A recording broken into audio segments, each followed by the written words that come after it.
Yeah, I think something that I want to point out as well is that I'm not sure if the viewers actually noticed, the during the very first draft it was actually a Sylvana. When we went into the game, or Yes. rather when we went for the second draft, it was actually an Xbox.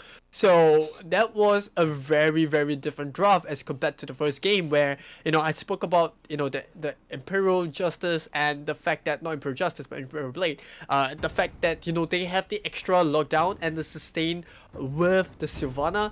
But taking that out of the equation and swapping the Xbox in, despite the fact that they're both fighters, they have very different kits. Like, Xbox is a hero that wants to do damage by stacking those flames, and PTW were sure not in a single chance in this world. We're not gonna allow that to stack up. We saw threats of the carry popping off in the mid game, being able to shred that Kufra down.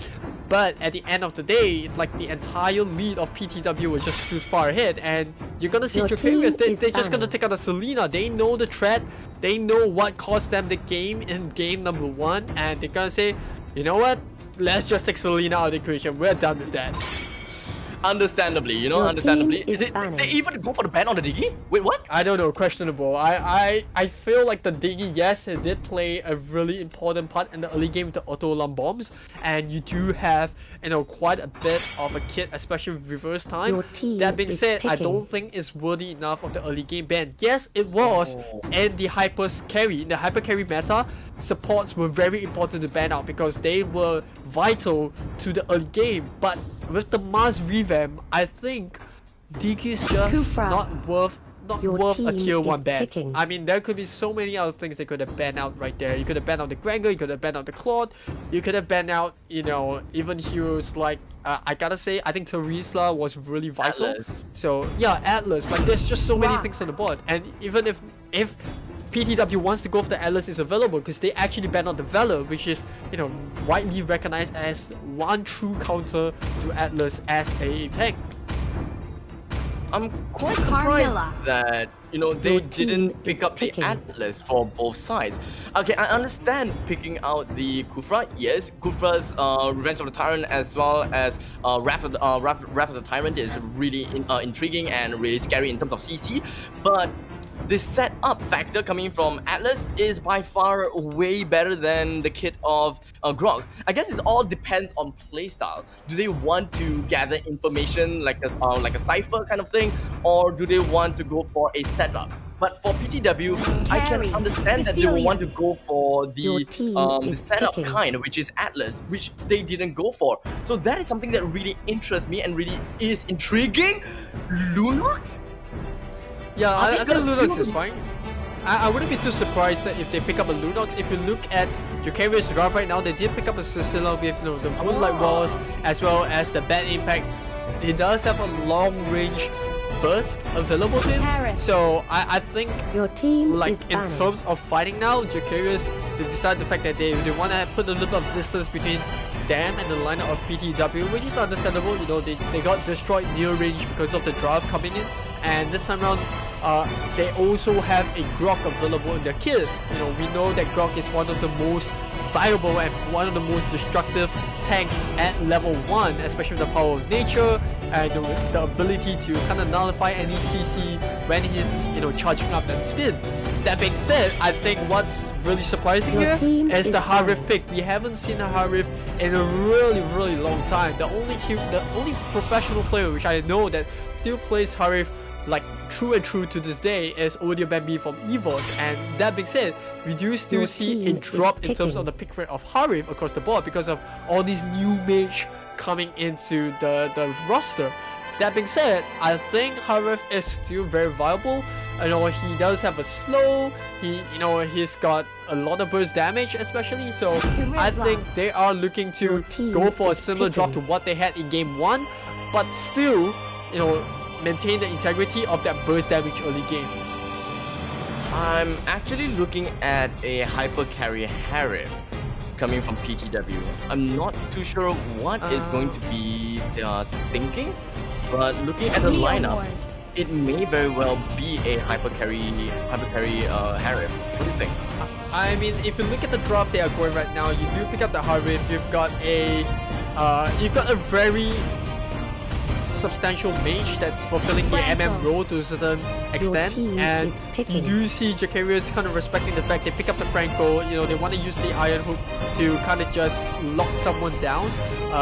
But you're absolutely right, they can actually go a little bit greedy. In fact, I think Farsal would be a very good draft here, because you know Farsal does provide that range that PTW needs to shred DCR apart, but they decide to go for the conventional draft. They want to pick up a Bruno. I think that's fine as well. You know, having both the Harif as well as the Bruno kind of doesn't put all your eggs in one basket. I would have really loved to see the Farsal come out. I think with the Farsal they have that long range burst, as well as the initiation coming in from the Grog, as well as the Teresa to kind of sit on the Farsal in case anything goes south.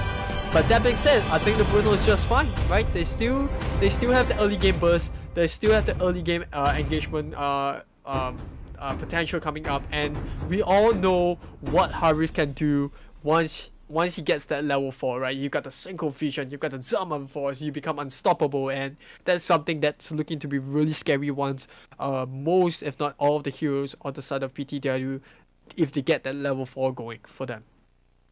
It does seem like the play style for PTW's lineup has evolved, or rather has changed. The previous lineup was a little bit more jumpy style, and now they have made things into an early game rotational based brawl style. Like, okay, so PTW's late game was a brawl, but in the early game it's really all about rotations and initiating and jumping in. But I don't really see a hero that can really jump in that well. Sure, you can say that Grok can slowly waltz in, deal some damage, and as well as, you know, get some information.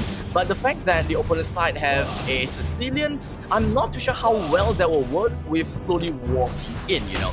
Having a Sicilian inside your lineup, it just pretty much means that, you know, you are dealing damage over time by a lot. So it punishes slow team that doesn't know how to initiate.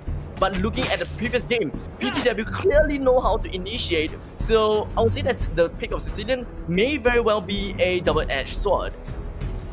Yeah, I mean, I get your point. I think you're right. They do lack a bit of the initiation coming from the side of PTW, but you know, if you look at the way the draft kind of goes, they don't really need to worry about the brawl factor. They do have an MM and Bruno that can come online very early to the game, so you know they don't really have to worry about ganks, because as long as Bruno gets enough farm, they can start taking objectives. Remember, they don't always have to go for kills. They have so much objective taking capabilities in that lineup because of how early game their draft is, and I'm starting to see a pattern in PTW's draft, which is we pick up heroes that are cheap, and what I mean by that is heroes that don't really need much farm.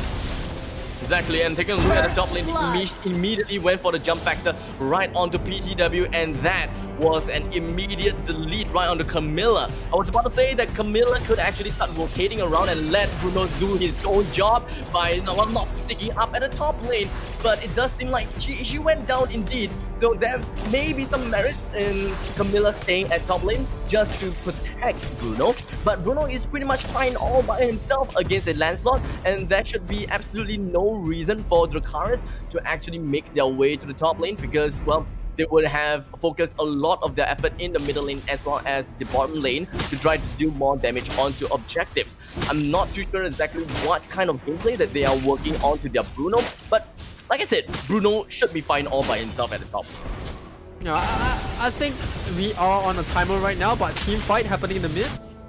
Immediately dropping down the Zaman Force onto the riverside. He's not going to use the Zaman Force to get himself away though. He himself is going to go down by the hands of Sicilian right now, and not looking good if you ask me. 2-0 right now with Dracarys taking the lead.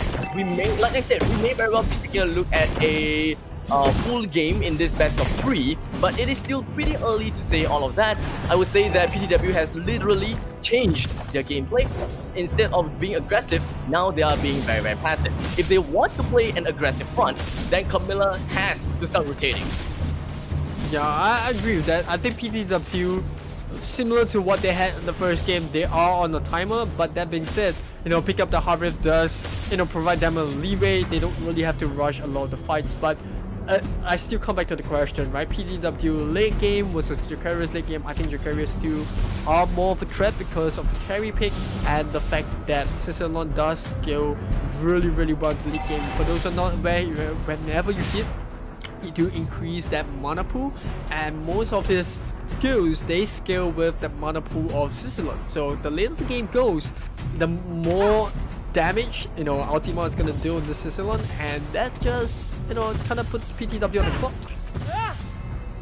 I'm not too sure exactly what PTW have in line in this, but here comes the Zaman Force. I don't think that he wants to put the Zaman Force onto the Kufra right here, but here comes the Wild Charge. Immediately getting the CCs up right onto the Kufra. There's absolutely no way they can do anything, but here comes the Iron Hook immediately right on top of the opponent's side. There's absolutely nothing that the Grok could even do at this point of time. With a 4-man kill, or rather, sorry, not 4-man kill, with 4 men still alive coming in from both sides, they can still push themselves on the other side of the objective, but bottom lane, they have been neglecting Terizla just a little bit. Terizla did manage to bring down the first tier defense turret at the bottom lane, so that pretty much means that Terizla can start to rotate and change up some directions as well. They can push the rotations all the way to the top lane now to assist a little bit more on Bruno and give him some kills, but the aggressiveness coming from PTW is just going to show itself with the Summon Force going to be dropped down exactly right out to Lancelot. Lancelot is not going to go in and summon Babil just yet. With the entire team fight, it's just going to go straight down. Harry is going to go down as well as Camilla.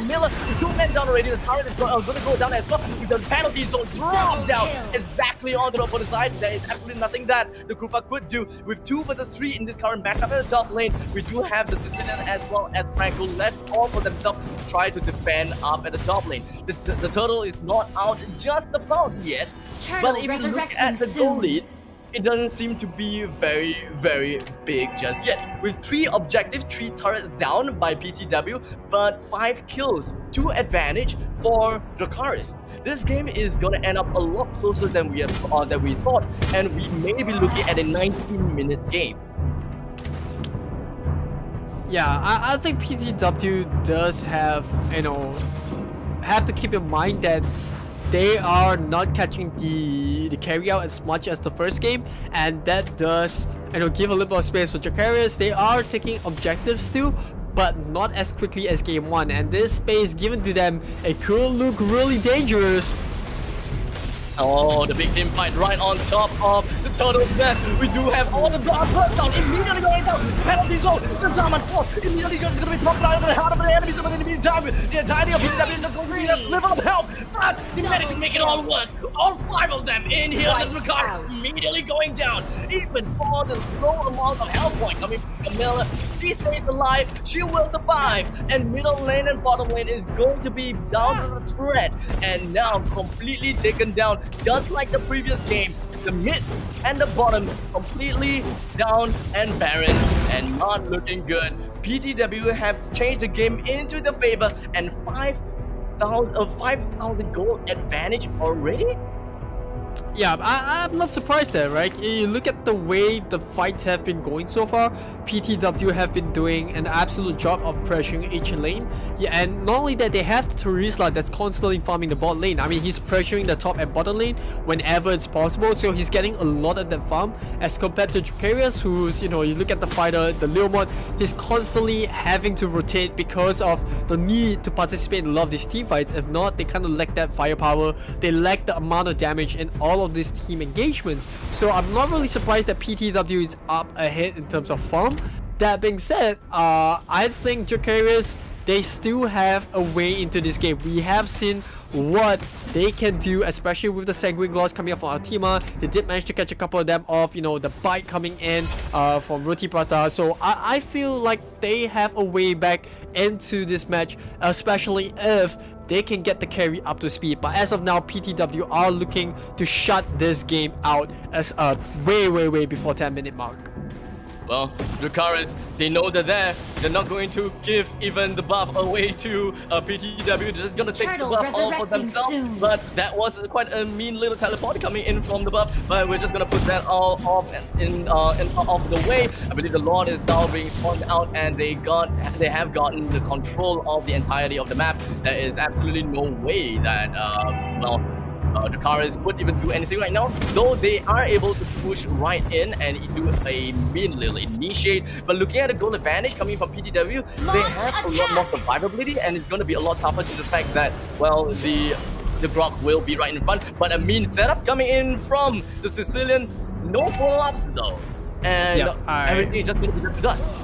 Yeah, I'm not sure if the viewers actually realize, but HD Ninja did manage to pick up his Antiquarius, so that's gonna add on to the survivability that Abstract was kind of mentioning, because he's gonna be standing right in front, and every single time they touch that Terizla, they're gonna reduce the damage by a huge amount of percentage, and that just adds to PTW's durability in most of this team fight. They did manage to pick up the carry there, but just one hit away. Immediately going straight in, right under the nose of the turret, but may not necessarily be. Camilla taking quite a big amount of damage, but the iron hook lands right on the Kufra. Kufra goes down, but the entirety of the two men in here is 1-for-1. Coming for Dracarys as well as PTW. They're not looking quite for much. The Diamond Force is already dropped down as well, and now PTW, they have to move back, not take too much time onto the turret, not take too much ultimates onto the turret as well. But hey, the main thing is they gotta stay alive, gotta make it alright. And with half health onto the middle lane turret, they'll slowly push right in and get their way for this one. Yeah, they can kind of start making their way to the top lane, by the time they clear up the top wave, kind of push it in. Lot should be up in about 30 seconds. And if you look at the way they're fighting, all they have to do is kind of avoid the Iron Hook coming up from Vertibrata, and he's gonna follow that up with the Bloody Hunt. So as long as they don't get pulled into a team fight where positioning matters a lot for PTW, I think they should be fine. We have seen the burst potential, especially with the Bad Feast and with the carry, and then you also have the lockdown coming out from the Franco. That essentially is the only way Dracarys can win a fight, which is similar to what they had in game 1, where they wanted to pick up the Kaja and kind of use him as a way to pick someone out from the side of PTW. And this time round, it's the same. Yes, they don't have a Kaja, but they have a Franco to kind of fill up that role. And PTW, they should be the wiser here. They should know that, similar to game 1, as long as you avoid all these huge CCs coming out from Dracarys, they should be fine. That was a really engaging poke. I didn't think that Harif would bring down the Zaman Force just to go for the poke. Or perhaps he wasn't really quite looking for the poke. I think that he was actually looking for an execute right onto Kufra, but I guess he was a little bit overestimating his amount of damage onto a tank, let's say. They have to slowly work their way out and try to see how they can eventually bring the fight over to the Dracarys. They are putting quite a control on the opponent's side, but they have yet to really realize what they want to do. Or do they? Because Bruno is already tackling onto the Lord. I don't think PTW have to worry too much. Diamond Force has a really low cooldown, and you can see he's just gonna do that easy synchro fusion there, gonna immediately wipe out the Kufra. But with that hook down, I'm not too sure whether that was even a hook, but Terizla is gonna go straight down into the depths of hell together with Kufra. Kufra has been dying a lot now due to the fact that, well, he is the meat shield after all, and the one that will initiate. Not a lot of characters or heroes can actually initiate with the Kufra. The only one that can go in is going to be Lancelot, but Lancelot only excels when the opponent's HP is down low. So the main play coming in from Dracarys is to drag the game out long enough until Sicilian scales up in terms of damage, just so that his pokes are a lot more devastating. And once the pokes are down, maybe 2 pokes in, that will be a good time for Kufra to jump in and then summon Barbil for Lancelot and work their way onwards. But I don't think that that's going to be the case, because the Lord slowly marches straight in, and see exactly how that's going to work straight down. Pretty sure that we'll be beating down the Zaman Force real soon, but the football is just going to be working the ways all around Dracarys. The Lord still no chance against the lineup of Dracarys, and immediately has took that one down. One thing I don't like about PTW on what they did for the previous engagement is that they followed the Lord. They did not make full use of the fact that the Lord is alive and bait him to bring down the inhibitor turret at the bottom lane. Yeah, I mean, they were kind of sticking around. I think Kimochi didn't really have his or her, Zama Force available. It was actually a cooldown. So that was one of the reasons why PTW couldn't really go for the full engagement. And I do echo your fact there. Yeah, but looks like a team fight happening bot lane. Immediately jumping right on the nose of the turret. It doesn't seem like the Teresa was able to do quite much. The Camilla gets dragged in. He's gonna go down. Not gonna see quite much in the far future. But here we have 5 men coming from the turret that is still alive. The inhibitor turret in the middle lane is down, yes, but it doesn't mean that we will not be able to see a comeback from Dracarys. The more they drag and the longer that they drag, they should be able to work this way into their hands. PTW with a substantial amount of goal lead, they still can make this all work out, but I guess they just don't know how to work this out because of the threat of the turret. They're afraid of the turret. They have to force down the turret, and all it needs is for Harry to drop down the Zaman Force and kill the turret. Or maybe they don't even need to do that. They managed to bring down the turret in the bottom lane, and now with 2 turrets, or rather 2 lanes free, they have more free real estate to roam around. Yeah, I think Dracarys, they are picking up a lot of these important kills on the PTW, and if you look at the items that are coming up right now, you've pretty much got a full build of most of the heroes of PTW, except for 1 or 2 of them. You have I believe Harif, who's still left with 1 more item. Really depends on what he wants to go for. Bruno's already maxed out. He's got his Blade of Despair. He's got his Immortality. So a lot of these heroes on the side of PTW are already looking to close the game out. Whereas with Dracarys, they still need a lot more items to catch up to the farm of PTW. So getting all the trading blow for blow and swapping hero devs is actually of more value to Dracarys compared to PTW. And I think if they can hold on to this last tower, or maybe we'll hold on to the game and pull into a very unrealistic but possible 20-minute or even 30 minutes mark, they can actually come back from these games. The wild charge coming in from Gronk is going to be the initiating factor right now with the Diamond Puck being dropped down. It doesn't seem like he's going to go for the Gronk dash quite a lot. Take a look at his health, his HP, no, but it is still alive. What is this about? The entirety of Dracarys is still working their way through and fighting through PTW as they send them through into a main grinder. Remember, just as they might be ended up in 19 minutes, I hold my thought. It might still be 19 minutes or maybe even extended down to 21 minutes. But hey, I still don't really know how it's going to work out. If PTW were to win this, it will be sub 20. But if Dracarys were to win this, it has to be 25 minutes in. But it's going to be tough because 2 lanes is now on mega creeps. They have to find a way to push their lanes properly and eventually get the 5 kills down onto PTW. And even if they do get the 5 kills down, by the time they meet up at the base, the entirety of PTW should be alive already, and they had to go for a great team fight again. Yeah, I mean, if you look at the lineup of Dracarys, this is what they excel in, which is just sitting in base and kind of just soaking up damage. They have the Bloody Hand of the Franco. They don't really have to go out and try to gank PTW. They can just comfortably sit in base and just defend it. We saw what happened in the last team fight. A hook comes in, it pulls Teresa out of position. They have so much long range damage, especially from Ultima as well as Koala. So they don't really have to put themselves out there. And now you're looking at Dracarys with a very scary lineup with max build on both of their carries, especially on to the carry as well as the I would believe it's Sicilon. So I think if you give it 5 more minutes, we will see Dracarys win most of these team fights, unless PTW can hold down the fort and try to get a gank off. I mean, heck, look at Kimochi, he's already half health.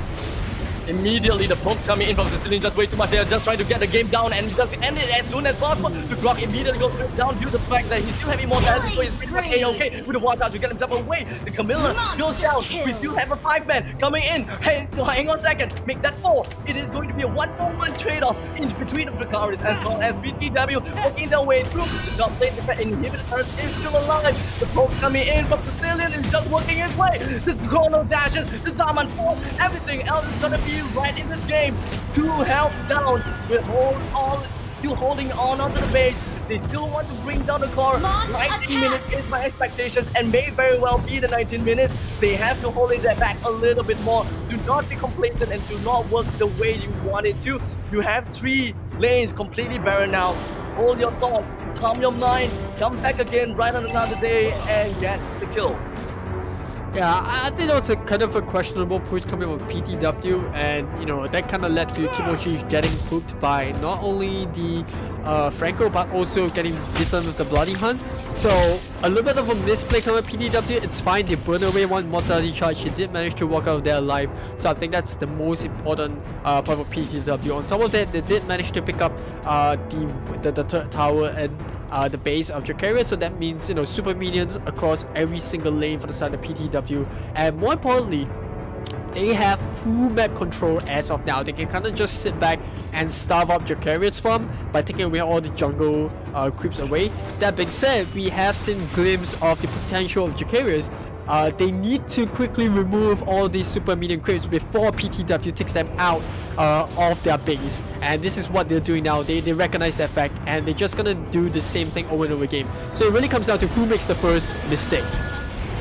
Mistake has not been seen just yet, but it does seem like the poke is coming in from Sicilian, hacking out damage. The penalty's gone right into the heart. I don't think that it's gonna be staying alive. It doesn't have a bloodlust as well. Gonna do quite much. The immortality is just gonna be plopped right out. The PTW is also alive. Managed to get killed on the Kufra, but they're not going to be looking at the rest of the crowd. We still found men alive coming in from both sides. PTW as well as Dracarys. They want to get the game end. They want to get the Diamond Form down, but it doesn't seem like they will. But an immediate poke coming in from Sicilian is exactly what they want. Immortality underneath that is still alive, or rather still up and running coming in from Bruno. They managed to get a nice one coming in right onto the Teresa with 3 men down. PTW does not want to be looking at this any much longer. PTW, how exactly are they supposed to work this out? How do they even close this game? Even with 3 lanes completely barren, we are already past the 19-minute expectations. So, doesn't that mean that, well, Dracarys have gotten the comeback already? I would say they're only halfway there. The other half is now to hold the composure and take as many turrets as possible while the main carries of PTW are down. They're doing a good job. They've already taken the tier 1 in the mid lane. They're probably going to go for the tier 1 in the bot lane. And I'm being greedy here, but if they can set up a gang on PTW while they're trying to go for the Lord, I think they can actually end the game with 1 push. That being said, Abstract, did you see the bad impact onto the Harif at the base there? It immediately took Kimochi out. I mean, he was 3/4 of the HP, and 1 bad impact was all it took to just blow him up. Yeah, they allowed Sicilian to skill, and that was their game-winning factor. It's either to let Sicilian skill up, or also in the meantime, let Lancelot have his farm.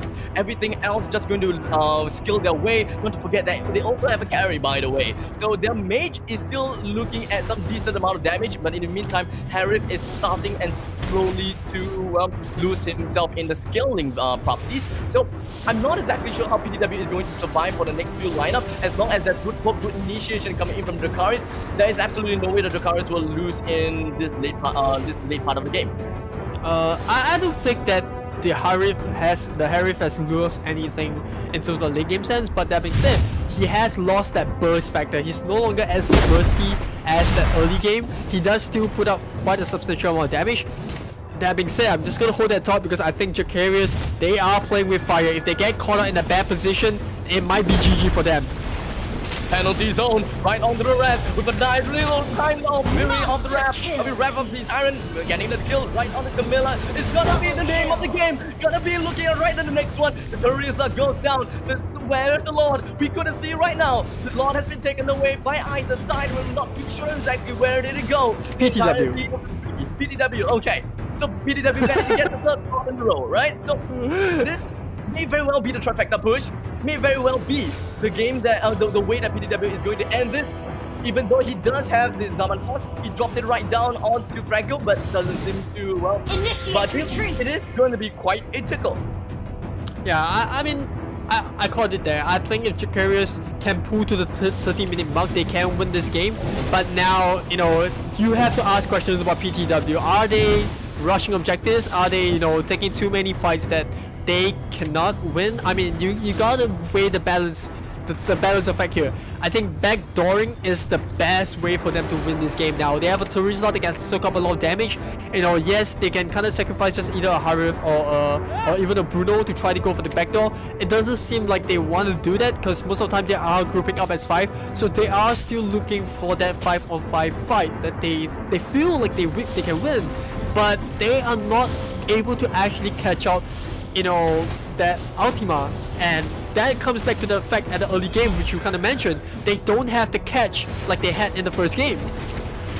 Immediately going in for the bloody hunt. Oh, that's the setup! This time team, PTW, they're still alive though! They're still going to grind out the entirety of PTW, but that is just going to be 3 men. They managed to bring 1 down. So what does this mean? The top lane is going to be pushed right now. We are looking at a small little amateur mistake coming in for PTW. They allowed the Lord to march all the way into the base of Dracarys without even prepping the other parts of the lane in. So they completely sacrificed the Lord to go into the lane, but nothing is going to happen from that point of time.